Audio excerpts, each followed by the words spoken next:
Halo, Assalamualaikum warahmatullahi wabarakatuh. Salam sejahtera untuk kita semuanya. Hari ini spesial kembali podcast bersama guru tercinta. Selamat malam Bapak Saikon yang masih imut dari dulu sampai sekarang. Oke, ini adalah salah satu guru bahasa Indonesia kalau nggak salah dulu. Bayangin 2004 ngajar saya. Kue ngajar kue tahun pira, Bu? Sama lah, 2004. 2004. Tapi dulu ekonomi Pak ya? Ekonomi Pak ya? Ekonomi. ya. Belajar ekonomi kalau saya. Tapi kalau saya dulu apa Pak? Bahasa Indonesia ya? Bahasa Indonesia. Bahasa Indonesia, oke. Ini sekarang masih ngajar Pak ya? Alhamdulillah masih Di mana? di madrasah aliyah swasta. Madrasah swasta aliyah. Negeri kabut.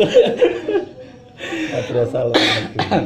Oke, kalau dulu itu Pak Jenengan itu terkenal dengan guru yang nggak pernah marah. Bener nggak sih? Sabar gitu ya.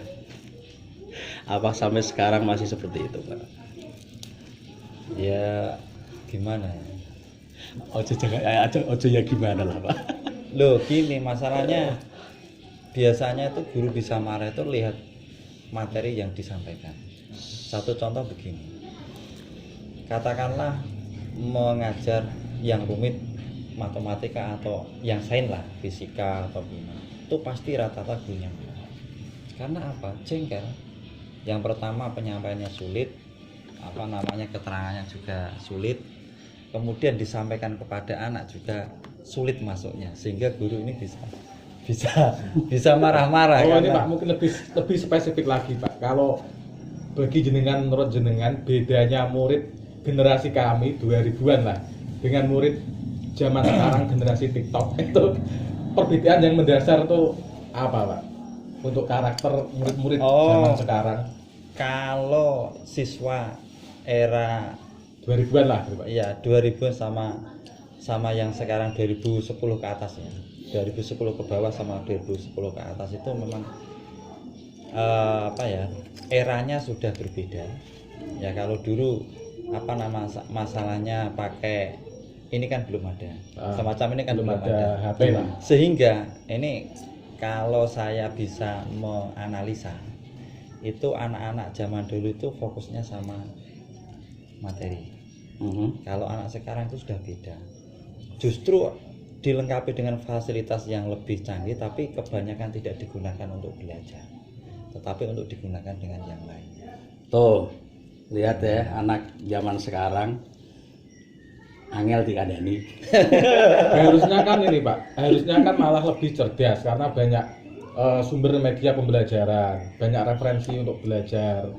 Kalau jenengan melihat kalau untuk dari segi akademik lebih mudah mana Pak anak zaman dulu sama anak zaman sekarang kalau untuk dari segi akademik menyerap pelajarannya?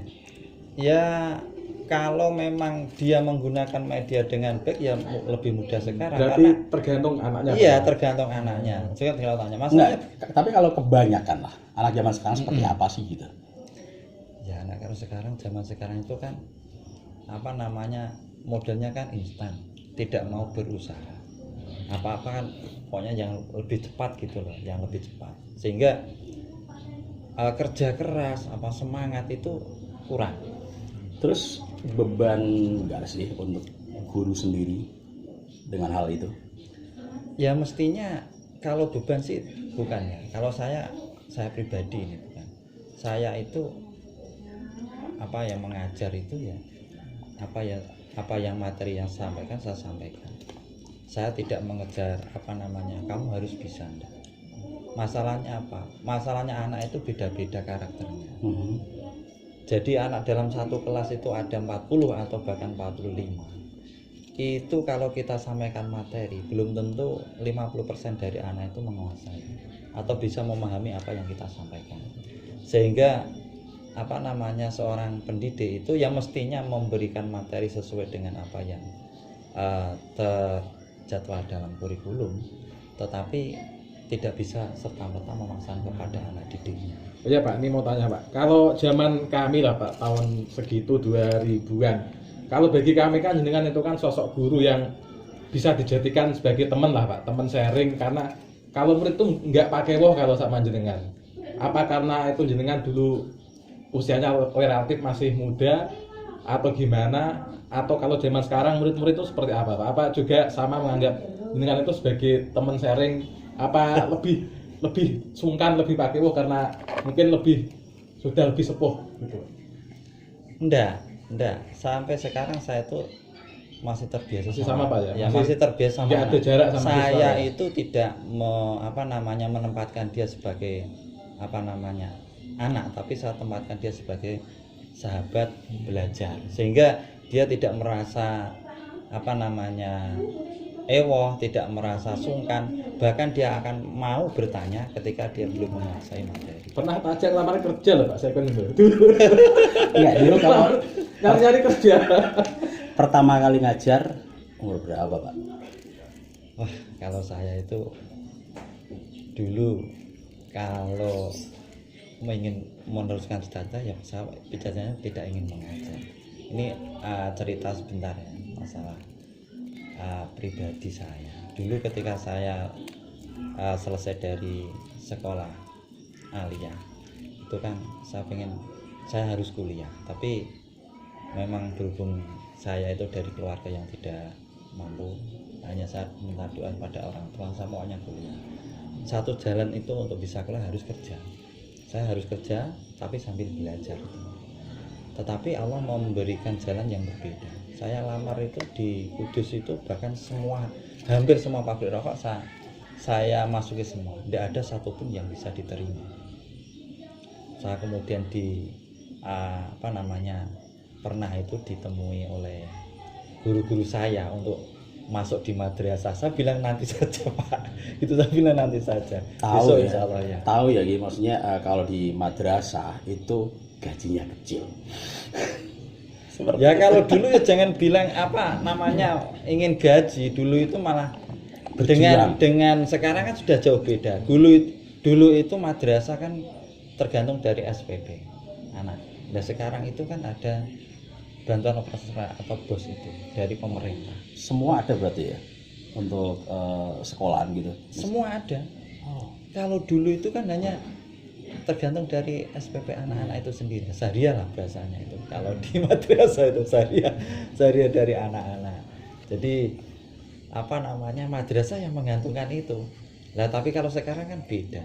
Sekarang itu madrasah sudah dibiayai oleh pemerintah lewat bantuan operasional sekolah atau yang namanya itu BOS. Semua madrasah itu pasti akan dapat. Nah, sehingga segi keuangan itu lebih banyak sekarang daripada yang kemarin. Iya.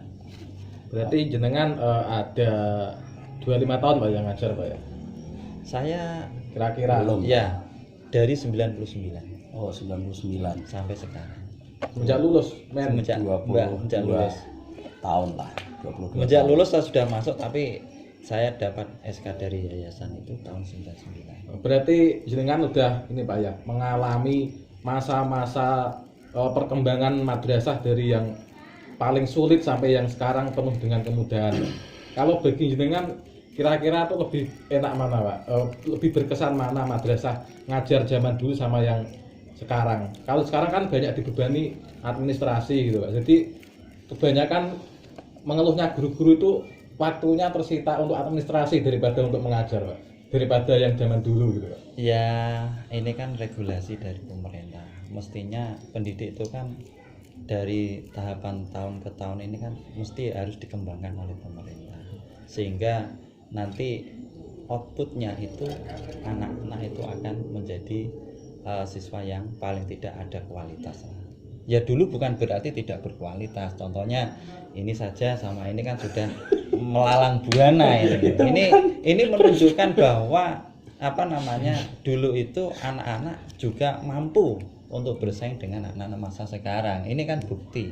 Bukan hanya sekedar bicara bohong, tapi kan sekarang itu omongan itu akan tidak berguna ketika tidak disertai dengan perbuatan. Betul Makanya sekali. perbuatan itu lebih baik daripada hanya omongan sekedar, kan gitu.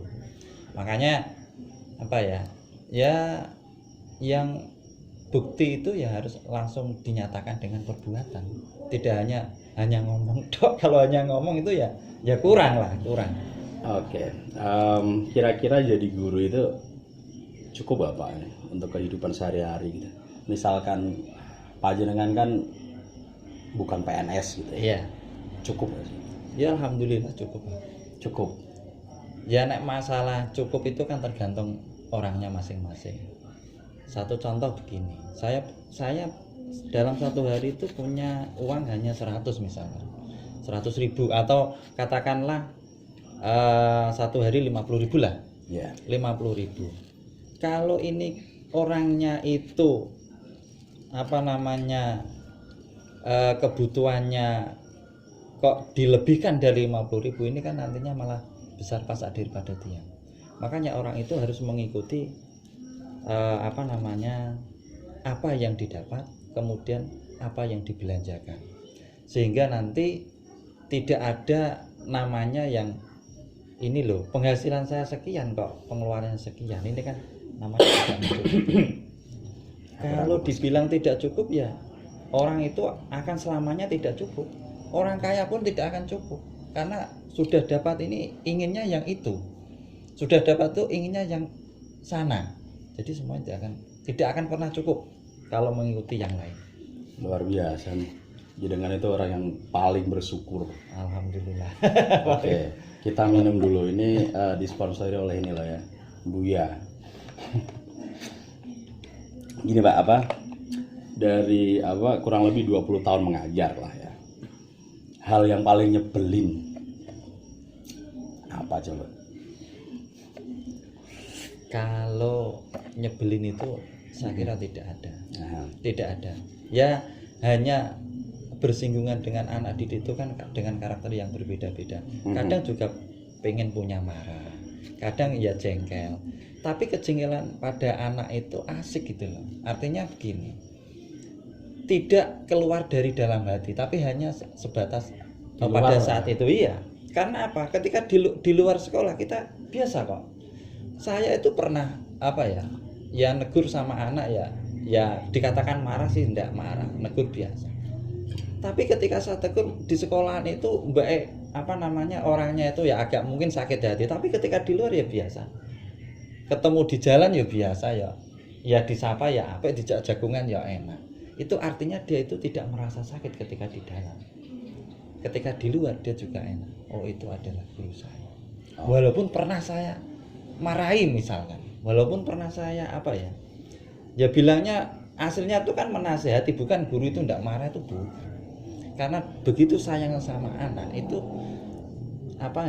bahasanya itu tidak marah gitu. oke, ini terakhir Pak ya. Apa yang ingin panjenengan sampaikan ke murid-murid panjenengan dari yang dulu sampai sekarang? Monggo silahkan. Ya untuk anak-anak itu mestinya baik dari dulu sama sekarang kan satu ya, tujuannya satu, dapatkan ilmu yang barokah dan bermanfaat baik di dunia bahkan sampai di akhirat. Ya pesan saya itu hormati gurunya, hormati orang tua ya, jangan lupa sama guru-gurunya, jangan lupa termasuk alma maternya, madrasahnya. Karena kita jadi seperti ini itu tidak lepas dari tangan-tangan dari bapak dan ibu guru kita. Nah, itu sehingga walaupun dia anak ini, walaupun sampai di jenjang karir yang tinggi misalkan, itu ya tetap harus ingat itu guru. Karena apa? Sosok guru itu anak-anaknya katakan sudah lari sampai di Jakarta, gurunya tetap di situ. Gurunya, anak-anak sampai misalkan ada yang jadi polisi, ada yang jadi TNI dan semua, gurunya ya tetap di situ. Tidak akan kemana-mana. Jadi memang yang harus ingat memang murid Pak ya. Ya, Kalau guru kan nggak mungkin nyari murid. Kalau murid pasti bisa nyari guru karena guru tetap di situ. iya. Nah itu buat teman-teman semuanya, jangan lupakan guru. Minimal tetap masih ada di sekolahan yang lama, tetap di situ nggak kemana-mana. Mudah nyari guru itu mudah, tetap nggak kemana-mana. Tidak kemana-mana. Kalau anak-anak itu bisa kemana-mana, bahkan sampai di di tingkat yang lebih tinggi. Nah, gurunya ya tetap di situ. Oke, terima kasih banyak untuk Bapak Saikon yang sudah memberikan wawasannya untuk hari ini. Semoga ini bisa bermanfaat untuk semuanya dan sampai jumpa di podcast selanjutnya. Assalamualaikum. Salam.